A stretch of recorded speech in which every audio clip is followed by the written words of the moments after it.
నిన్నటి వరకు ఉన్నటువంటి కోస్తాంధ్ర మీద ఉన్నటువంటి ఉపరితల ఆవర్తనాలు ఈరోజు ఉత్తరాంధ్ర ప్లస్ దానికి ఆనుకున్నటువంటి వెస్ట్ సెంట్రల్ బే ఆఫ్ బెంగాల్లో అయితే ఈ ఉపరితల ఆవర్తనం అయితే కంటిన్యూ అవుతుంది.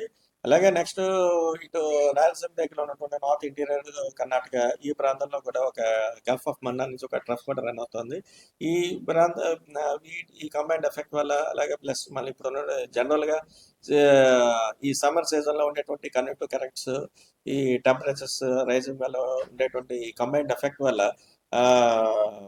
నెక్స్ట్ కమింగ్ ఒక 3 to 4 days వరకు కూడా ముఖ్యంగా ఇటు ఉత్తరాంధ్ర దక్షిణ కోస్తాలో జిల్లాల్లో కూడా 1-2 చోట్ల ఉరుములతో జల్లులు అయితే మనకి వచ్చే ఛాన్స్ అయితే ఉందని చెప్తున్నాం.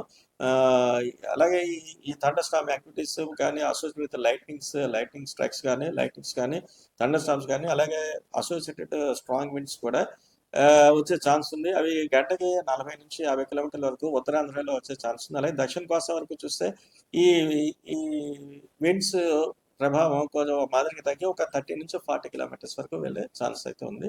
అలాగే ఇప్పుడు ఉన్నటువంటి ఈ థండర్ స్టార్మ్ యాక్టివిటీస్ కానీ ఈ వర్షపు జల్లులు కానీ నెక్స్ట్ ఒక 3 to 4 days వరకు వెళ్ళే ఛాన్స్ ఉంది.